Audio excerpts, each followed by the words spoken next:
This is the Jason Jones Show, powered by Mudhouse Media. Now, here's Jason Jones. Aloha, everybody, and welcome to the Jason Jones Show. I am your host, Jason Jones. Today, we are going to be interviewing my hero and your hero. I know you've come to know him and admire him greatly.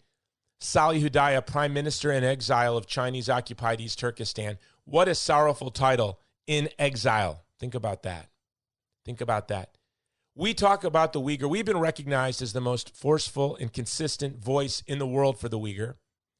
And I'm grateful to my audience. I'm grateful to you for sharing these shows. This is the show you share. Because so many people don't even know what's happening in Chinese-occupied East Turkestan.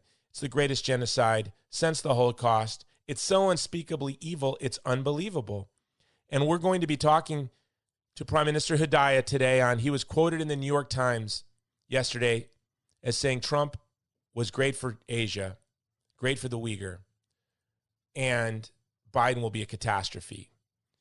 So we're going to be talking to him about what he meant. What did he mean that Trump was good for Asia? Trump was good for the Uyghur, and Biden's going to be a disaster. We're going to talk to him about that.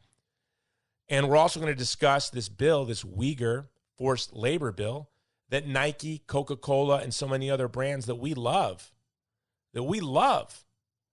are lobbying against this forced labor bill. Why? Because they are profiting off of this genocide. And we are not do-gooders here. I say it too much, I know. I don't want to be a do-gooder. I don't want to go around and look for horrible things and say how much I care so people think, oh, what a great guy. The thought of that disgusts me, actually. So then why do we talk about the Uyghur? Because you and I are participating in this genocide. You know that. I know that. I'm looking at my Mac. I wear my Nike Jordan slides around town. It embarrasses my wife because I have white socks on when I do it. You and I, tragically, are participating and profiting, maybe unknowingly, begrudgingly, sorrowfully. We're profiting off of a horrendous genocide. So that's what we're going to be talking to Prime Minister Hudayar about. This episode is being brought to you by Movie to Movement, promoting a culture of life, love, and beauty through the power of film. Check out our new film, Divided Hearts of America, at salemnow.com. An extended release at the pay-per-view channel, salemnow.com. And the Vulnerable People Project, standing in solidarity with the most vulnerable people in the world when it costs. And it is Giving Tuesday. So I want you to support us. Go to movietomovement.com if you want to support our movies. Go to thegreatcampaign.org if you want to support our influence campaigns. We have a match, $10,000 match. We sent an email out today. We are almost halfway to getting that whole $10,000. So your donation helps. $5, $10, $20. We're getting a lot of those gifts. Those mean the world to me. The world to me. So do what you can. Stand with us as we stand in solidarity with the vulnerable. And now to one of my dear friends, Prime Minister Salih Hudayar on the Jason Jones Show. Aloha.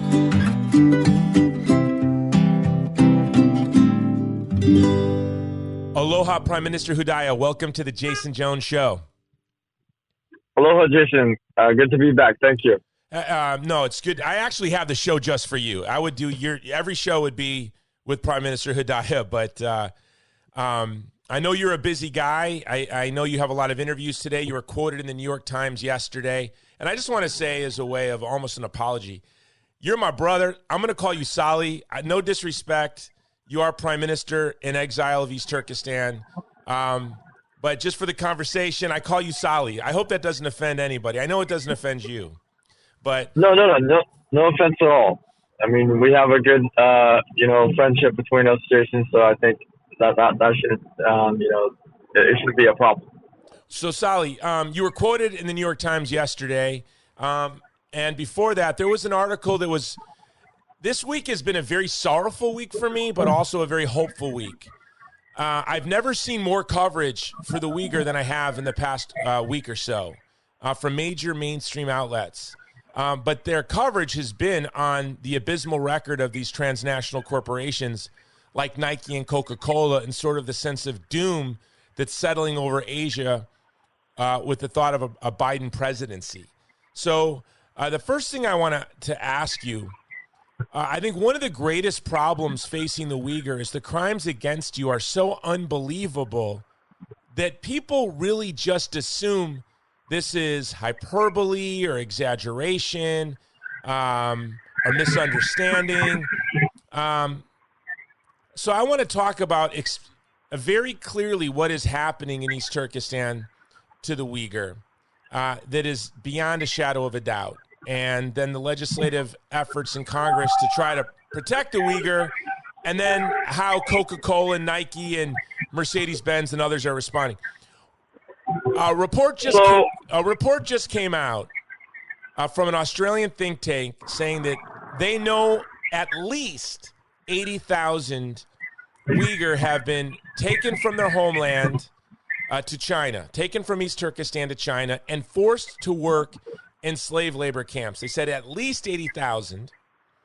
And they're making products like Nike shoes. I think when most people read that, they say that isn't true. That must not be real. Is this real? Sully, is this happening? It is very real. I mean, there are videos showing the transfer of Uyghurs to young Uyghur men and women to Chinese provinces. There's videos that have leaked of them working, in factories, building, making shoes. The specific factory that they're talking about for the Nike is Qingdao. It's a shoe factory in Shandong province of China that produces over 7 million shoes a year for Nike. Now, what Nike says, and there have been official responses from some of these corporations that say they have no evidence of direct, their direct suppliers are not involved in any of this. What does that mean when Nike comes out and says none of our direct suppliers are involved in the use of slave labor? What does that mean? Well, so they're trying to say that, the companies that they are using to make these shoes are not involved. But when you look at the Qingdao factory, you can clearly see that Uyghurs are being, used as slave labor in the Qingdao factory, several hundred of them. And Qingdao factory is the primary supplier of Nike shoes for Nike. So this is unbelievable. And do you think Nike is aware? I mean, they're well aware of the fact, right? Yes, they're definitely aware, and this is possibly why, this is exactly why they are actually pushing back against the Uyghur Forced Labor Prevention Act that we are trying to get passed through Congress. Yeah, so, I am a great admirer of Anna Swanson at the New York Times, and she's a courageous woman, and she has this new article where she details, came out this week, that Nike and Coca Cola are shamelessly lobbying against a bill against forced labor, a bill that says that would punish companies. What would the bill do to companies that use Uyghur forced labor? Would do is companies would have to certify saying that it's not made through forced labor, which will, in the cases of Nike and others that are lobbying against this or that are complicit in this, that means that they would have to hire actual people to work, to pay them rather than using slaves. And this would cost, this would diminish their profit margins, and that's the biggest issue here. It would also sanction entities, the Chinese entities and companies that are involved in the forced labor, which means direct suppliers of Nike and others would be affected, making them having to seek out other suppliers, and this would, mess up their supply chain. And the reality is the forced labor camps in China, when you put the list of the litany of crimes of the Chinese against the Uyghur, are at the bottom of the list, right? I mean, this is at the bottom of the list of crimes. You have organ harvesting, rape, forced abortions, murder. But I think what makes this so shocking is we are participating in these crimes, right? Our companies, corporations we own stock in, products we buy, run by people that we went to Yale with or sat next to for 6 years at Andover, whatever. We are all literally participating in this genocide now. Unfortunately, yes. It's not just Nike. I mean, you have Apple, you have Costco, you have Coca Cola, and several others that are also lobbying against this bill. But we're hopeful that this bill will be passed, within the next few weeks. The White House is, applying some pressure on Congress to get this bill passed as soon as possible. It already passed through the House, 406 against 3, and it's now yet to pass the Senate. Hopefully, the Senate will pass it sooner than later. Now, who were the 3 that voted against this bill? It was Representative Massey and Representative, I forgot the name. Well, that's not important. It's just infuriating. I know Representative Massey's staff. I'm going to reach out to them. That's I know members of his staff that listen to this show. That's disgusting. All right, you said, at the end of the show, I want you to tell us what we can do to make sure we put pressure on our senators. But before that, you were quoted in the New York Times yesterday as saying that Trump was better for Asia than Joe Biden. Can you tell us about your quote and what you meant by that? Oh, so President Trump has done, his administration, especially, Secretary Pompeo, Vice President Mike Pence, they have done much more for the Uyghurs on our issue than really any other administration and more than any other country, actually. In fact, you could combine all the other administrations in the past and pretty much all the other countries in the world and the actions that they've taken. The U.S. Trump administration has done by far more than all of them combined.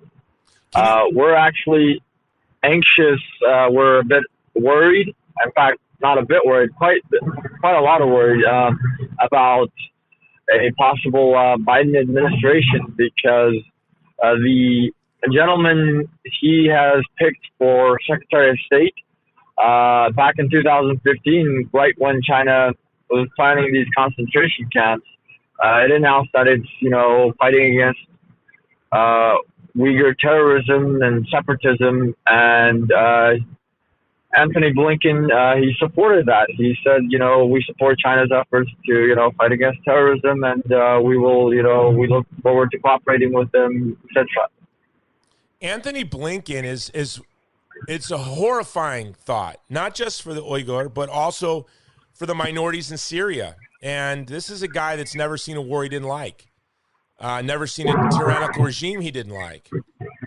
It is really horrifying when you think about the implications. And our work, we at the Vulnerable People Project are going to have our work cut out for us. You are going to have your work cut out for us. Can you give us an example? I know Ambassador Brownback, Ambassador at Large in Religious Liberty. I worked for him.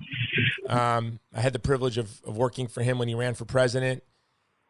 I know that he has been very bold and courageous, even speaking up for the Uyghur when he is on the ground in China. In fact, he went to China and spoke up for not only the Uyghur, but also Christians and the democracy activists. And all of his events subsequently in China were not well attended. No one showed up. But besides the power of words, which I think mean a lot, right? Especially when you have representatives of the world's most powerful economy and military stand by you, that means a lot. But can you give us some specific examples of what the Trump administration has done for the Uyghur? So, yes. So the Trump administration, they have signed the Uyghur Human Rights Policy Act into law this past June. They have sanctioned several senior Chinese officials that are responsible for the atrocities in East Turkestan. And most importantly, they sanctioned a Chinese paramilitary entity, which is essentially the colonizing force in East Turkestan that is, directly responsible for all the atrocities. And this is like you can think of it like a East India Dutch company, or the British India company, like that. It's a colonizing force of 3.5 million. It controls all the wealthy, all the wealth in East Turkestan, all the fertile lands, all the areas where there's, natural and mineral resources. And it has over 860,600 subsidiaries across the world, including the United States, in 147 countries.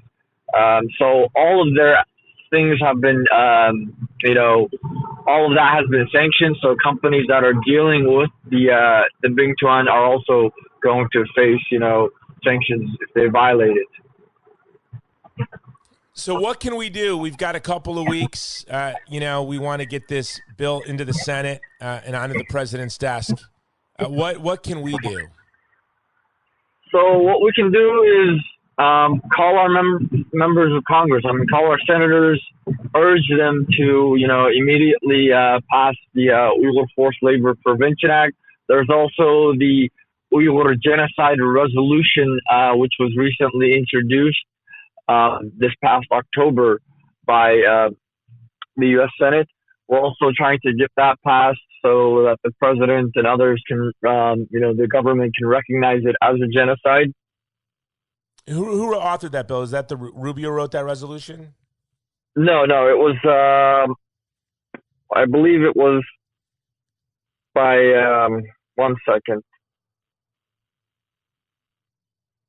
I think it was by Senator Menendez and Senator Corden. It's a bipartisan resolution. Yeah, I think it's important we say their names because, Sally, better than anyone, to stand with the Uyghur comes with real cost. It takes real courage. It's not one of these causes. China flexes, and the corporations that profit off of China's crimes flex. And so when a member of Congress stands with the Uyghur, writes legislation to benefit the Uyghur, they are alienating some of the most powerful, wealthy corporations in this country, right? Absolutely, and we are truly grateful for the United States Congress, the United States Senate, and the U.S. government really for everything that it has been doing. Especially Secretary Pompeo, he's been doing a lot to, raise our issue on the international forum, get other governments around the world to take up our issue and stand up against China's atrocities. He is what I call a happy warrior. He's at battle, and he's been battling, and those closest to him have really been warriors standing shoulder to shoulder with the most vulnerable people in the world. And I've always said that I know the job of the State Department is to advance our interests around the world, but our republic is unique, and our interests should be aligned with those who are most vulnerable. And I have never seen an administration, I'm a Republican, no Republican, they all are the same, really. They're in the way that they trample over the vulnerable. But this administration has been unique in its thoughtfulness to the vulnerable, whether it's standing with the Yazidi in Iraq, or the Kurds and the Christians, or in Syria, or with the Uyghur in Chinese-occupied East Turkestan. That's unique, right? Typically, they just look to advance our interests and the interests of our companies, and to hell with any minority. And they wash their hands of it by saying, well, that's a national issue. That's a Chinese issue. That's internal. That's nothing to do with us. One of the things that the Trump administration did in Iraq was the Kurds were carrying the weight of caring for the displaced peoples. But Obama was sending the money to Baghdad, and none of that money was making it to Kurdistan. And what did the Trump administration do? They said, no, we're going to send this money to the people that we actually care about. We're not going to pretend, like, wash our hands of it. Say, well, we sent them aid to Baghdad. We know the aid was going to Tehran, but that's not our business. No. The Trump administration said, this money is meant for displaced people. They're being sheltered in Iraqi Kurdistan. We're going to send the aid to Iraqi Kurdistan. This is very unique. And when the New York Times had an article, I don't know if you saw it this week, does a return to normal, what does that mean? Does that mean more wars? Does that mean more abandoning ethnic and religious minorities? And Sally, if not for people like you and your leadership, that's exactly what it is going to mean, isn't it? Unfortunately, that's what essentially has been deemed as sick as it is, as normal by, many countries or many powerful people and entities, companies. For them, as long as they profit from, they continue to make their profit. It doesn't matter if there's a genocide going on. And meanwhile, we're it's almost cringeworthy. It is cringeworthy that we're shaking our nation to its foundations over crimes a century ago in this country. Facebook, I don't know if your organization has had this problem, Sally, but Facebook, it doesn't allow Holocaust deniers. You can't post anything denying the Holocaust on Facebook. But I have not been able to place an ad using the word Uyghur. I cannot boost a story using the word Uyghur for about 6 months. If the word Uyghur is in the story, I can't boost it. It's been like that for about 6 months. We've actually had the same problems. We haven't been able to run ads. Last year we were able to run one, then it got flagged, and after that we weren't able to run. And it was not a political ad or anything. It was just calling people to come to attend this demonstration to speak out against China's genocide of Uyghurs. Yeah, we have tried to boost articles from mainstream outlets that I didn't write or my partner said didn't write. We just try, like say we try to boost. I'm going to do it today. I'm going to try to boost this New York Times article, and Facebook is not going to allow it. They have not allowed it for 6 months. They will not allow me to boost articles from mainstream outlets. Yeah, Facebook, even Twitter, some of the things that we post are flagged as sensitive, and I don't find anything sensitive about it, which is, there's other things that are much more sensitive and I don't see getting flagged at all. It's really unbelievable. So we're going to put Prime Minister Hudayar in the show notes. We are going to put your website. We'll put a link to how to find your senator and how to find your senator's information. Is there anything else you want us to put in the show notes today? Really, we have an upcoming demonstration on December 10th here in D.C. And in New York in front of the UN in D.C. on Capitol Hill at the U.S. Capitol to protest, China's atrocities as it's International Human Rights Day, and to call on, governments around the world to, make human rights the priority when engaging in any form of business or diplomatic relations with China.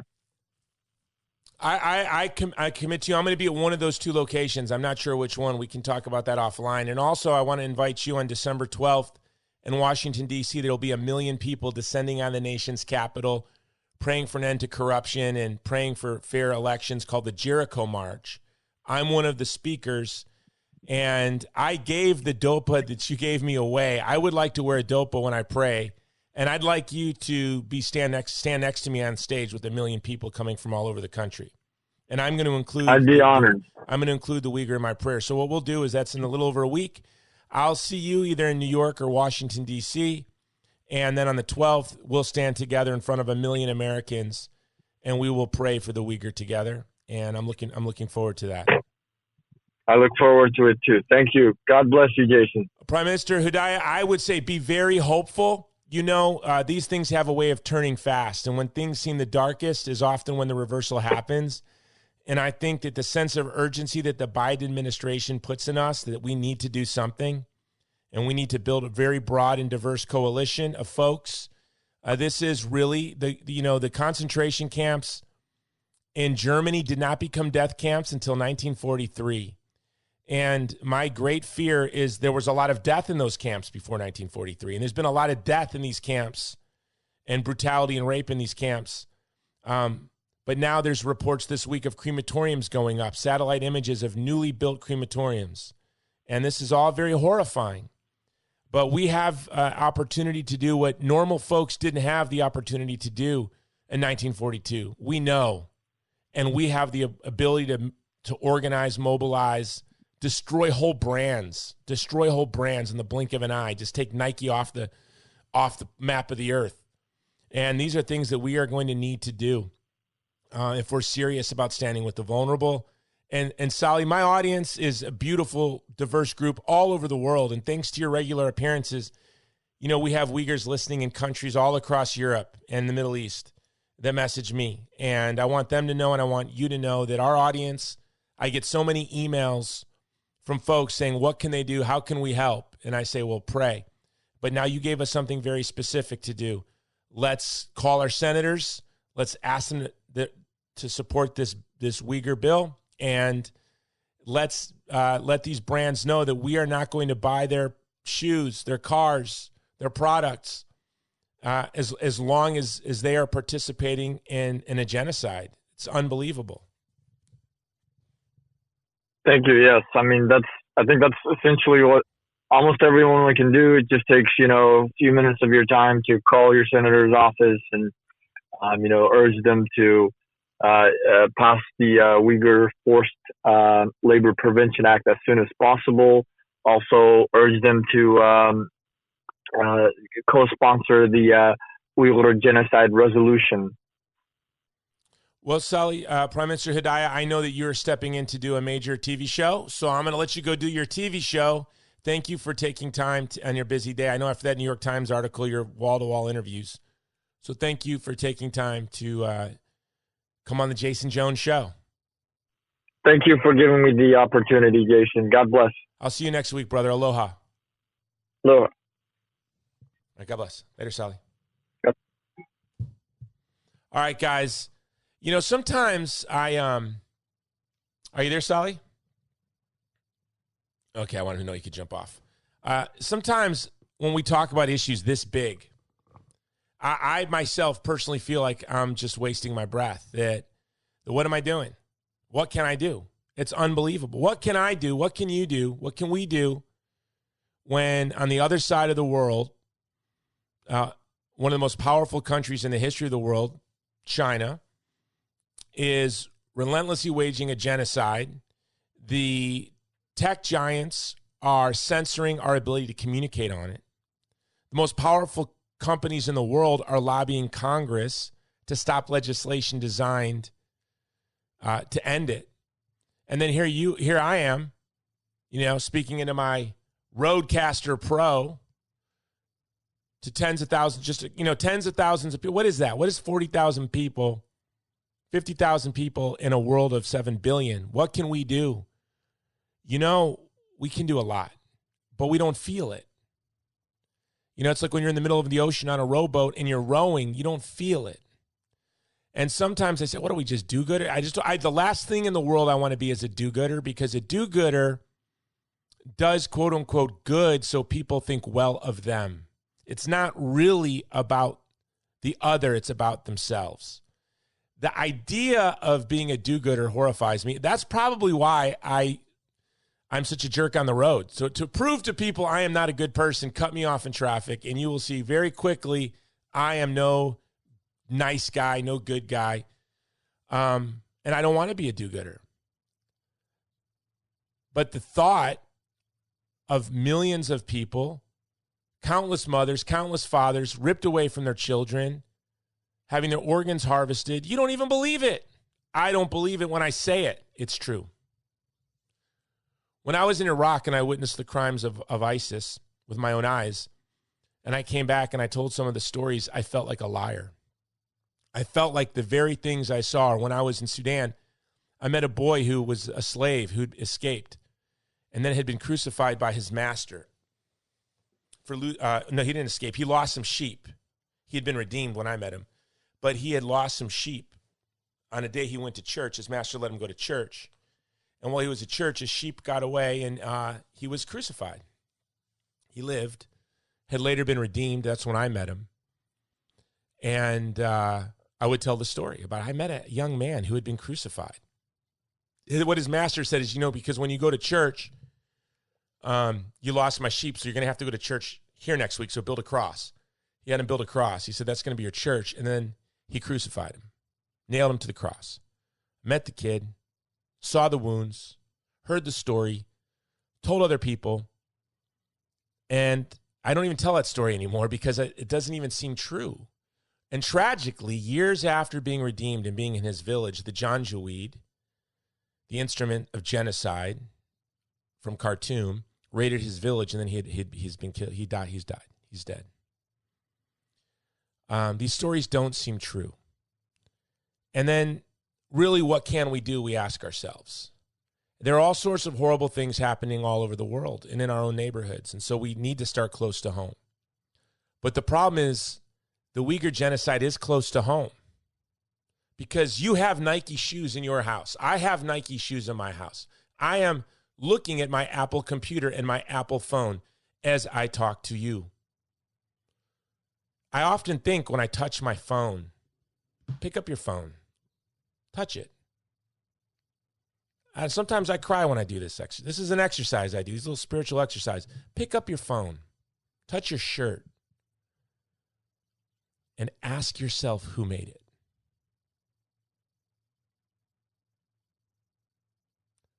Look at it. You're looking at it, right? Ask yourself, who looked at this screen? Who looked? Who touched this shirt? Who put it in a box? And did they think about me? Did they wonder, where is this going? And what is the life that the person who is going to use this, what is their life like? And they're thinking, I can't even imagine. As they're shuffled from their bunk to a cafeteria, to a factory, cold, hungry, lonely, scared, hopeless. And they looked at the screen. They built this. That's how I do my business. That's how I provide for my family. Today's Giving Tuesday. It's my son's birthday as well. So I'm trying to spend breakfast with my family, and I'm using my phone to raise money for my apostolate on Giving Tuesday. And on this phone, I raised $1,200 today. Messaging people, hey, it's Giving Tuesday. I have a matching grant. I raised $1,200 on this phone. And that $1,200 is for those people by the grace of God. But how much do we do on our cell phones, our computer? How much money have you made through your laptop? We shouldn't ever be ashamed of our prosperity, because the foundation of our prosperity is freedom and fairness. Economic freedom and fairness, that's the engine. And I believe in free trade and fair trade and capitalism. It's totalitarianism that allows for mass exploitation. But how dare we participate in it? This is the iPhone 11 I have. I thought it was the newest one. I was bragging to my kids. We all have iPhone 11s. We're the fanciest family in town. They're like, Dad, there's an iPhone 12 now. What if this phone cost 3 times as much and I still was on my iPhone 4? Would I be okay? Would we be okay? I think we'd be okay. I believe in fairness, so do you. I want prosperity, so do you. I want prosperity for everyone. One of our mottos in the Jones family is live small so you can live large. That means let's have little wants, right? Let's not consume. But let's live large. What do I mean? What do I mean with my kids by living large, right? We have the smallest home of all of our friends. But my kids do more sports, more activities, right? We have a bigger library in the house. We live large. Live small. I have the most beautiful network of friends around the world. So we don't want to be do-gooders. We are grateful for being prosperous, but we don't want to live off the suffering of others. We need to be consistent in this in so many ways. Border security is about not wanting to exploit vulnerable migrants, not luring people into a dangerous underground economy to be exploited. This legislation that we want to support for the Uyghur, what is this about? This is we don't want to participate. We don't want to profit off of forced labor.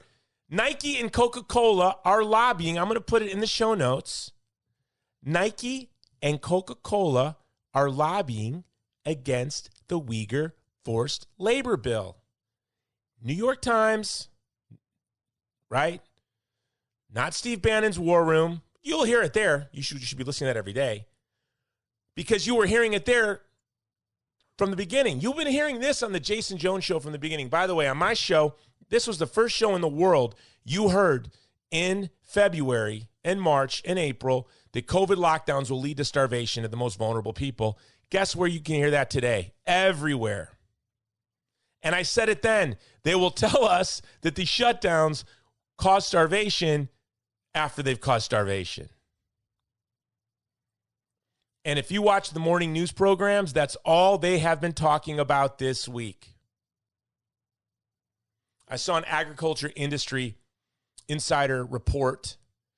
The number one, they aggregate food issues through social media and in Google searches. And the number one food issue in America the past 2 quarters has been food insecurity in the United States.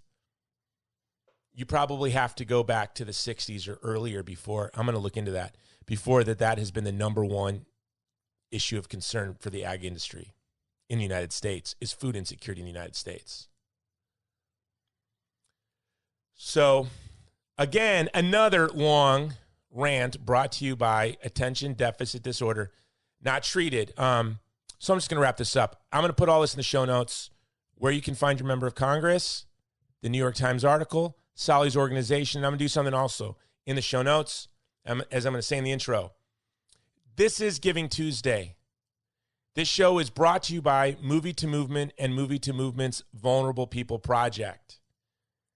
I founded this organization in its original name, the Campaign for Human Rights and Dignity, right after I got out of grad school in 2002, a little while after getting out of grad school. And I wanted to found an organization that stood with those who were abandoned and vulnerable that other people lacked the courage to stand with because there was a social cost. And I knew that standing with the child in the womb had a social cost, which I didn't care about. I didn't care about, in college when I founded the Pro-Life Student Union, there was a social cost. But I'm so athletic, handsome, and charming, I didn't care. I already had enough friends. I started college with 2 kids. And I would look at how people tried to shame me and I'm like, do you think I care? I have 2 kids. I have 2 jobs and I got 2 kids and I'm going to college. I don't care, professor. Shame me. Whatever. I'm good. And so I thought when I was in school and I studied politics and I read the book Death by Government, and I became really interested in the famines in China caused by Mao and the Cultural Revolution and the culture of shaming. And I saw as an undergrad, to be a pro-life student in a university in the 90s, that's a lot like almost, what people had to suffer during the Cultural Revolution. And I thought, you know what I want to do? I'm going to stand for those human rights causes that no one is willing to stand with. So initially, when I founded the Campaign for Human Rights and Dignity, we had 3 issues. It was abortion. It'll always be abortion. And number 1, core, you deny the dignity of the child in the womb. You're not going to stand with anyone. You cannot stand with the child in the womb. You're not going to stand with any truly vulnerable person if there's a cost ever. That's how you know. And then it was DDT. Lift the global ban on DDT, which killed 500 million people in Africa and Asia because of stupid Western ideology, bad science. DDT was good enough to protect us, but too dangerous, I guess, to protect Africans and Asians. So my two goals in college were A, to end abortion in my lifetime and to lift the global ban on DDT in my lifetime. Well, the global ban on DDT was lifted long time ago. I think 5 years after I got out of college. And the one-child policy. That was another one of our early issues. And so we've continued, we've grown. We learned how to use the power of film. I decided to change the name from the Campaign for Human Rights and Dignity to HERO around 2004-05.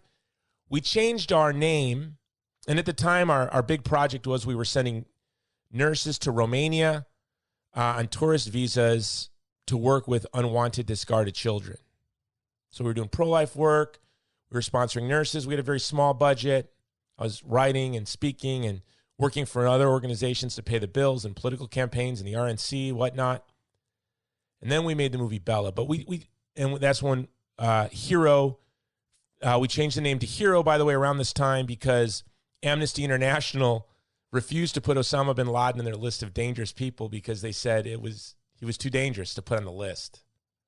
And they had to think of the safety of their employees. And I thought, if you work for me, you need to be willing to die. So our name will be HERO. My employees have to be heroes. I figured sooner or later something bad is going to happen to somebody who works for us. Remember, I had a young man who was working for my well program. Now it's Dig Deep. George McGraw. We spun it out on its own. So after graduating law school, he came to work for me, and he was a young man. And I said to him, "You're a young, smart guy. I want to know if you're a do-gooder or not. And so you're going to go to Sudan." And he said, "When are we going?" I said, "Oh, there's no we here. I got other things to do. You are going alone. And you are going to look for locations that are most desperate, where it's going to be the most expensive, and other aid organizations, because the way the Wells programs works is groups, they want to be able to say they did, Wells for $3,000, and other groups takes $10,000. I said, well, some places it takes $15,000 to do a well because it's very dangerous, very remote, and the water's very deep. So those locations don't get water. So I said, you're going to go scout out those locations where wells are the most expensive and the most hazardous, most dangerous, or other groups don't want to go. That's where we'll go because that's our mission. We're HERO. And he says, I could die. I said, yeah, you could die. I mean, that's why I'm not going. My wife's pregnant. I got kids. And he went, and I knew one of two things was going to happen. I'd never see him again, or he would transform from somebody who wanted to be a do-gooder to somebody who would do good, and now he's doing great. I don't know where that digression came from, but that's what it is. We want to stand with the vulnerable when no one else will stand with them, where there's a social cost, where there's a risk. And it all goes back from my experience standing with the child in the womb in college and watching all the students talk about all these social causes where there was no social cost. And I knew then, if they're not going to risk a social cost now, when they don't have a career, they haven't invested decades into a business or into a position in a hierarchical corporation, and they have nothing to lose, but yet they're not willing to risk anything. I realized that that's just like when I was a young father unable to protect my child from a forced abortion and felt helpless and alone. There are all sorts of people feeling helpless and alone because there's a real cost to stand with them. So that's my long way of saying, when you support Movie to Movement and the Vulnerable People Project, which are really just two programs that we do business as underneath the Human Rights Education and Relief Organization. When you support us, you need to know, I promise you, we are the most highly leveraged organization in the world. We punch way above our weight. This year alone, with a budget of less than $500,000, we wrote countless articles, white papers, ran influence campaigns, produced a movie and distributed a movie in the midst of COVID, Divided Hearts of America. We're covered on Fox News, Hollywood Reporter. From the Hollywood Reporter to InfoWars, you have heard my voice, seen my work, seen our work, your work. And every time, everywhere we go, you need to know we are standing with the vulnerable. And so you go to movietomovement.com, and if you donate today or tomorrow, we have a matching grant up to $10,000. And just since this morning with an email we sent out, we have reached almost half of that match. So we need another $5,000 to get that whole grant. That still will leave us short another $28,000 to end the year in the black, because I am like Patton. If you give me enough gas to go to Paris, you'll find me out of gas somewhere between Paris and Berlin. That's how we are, because there's a lot of work to do.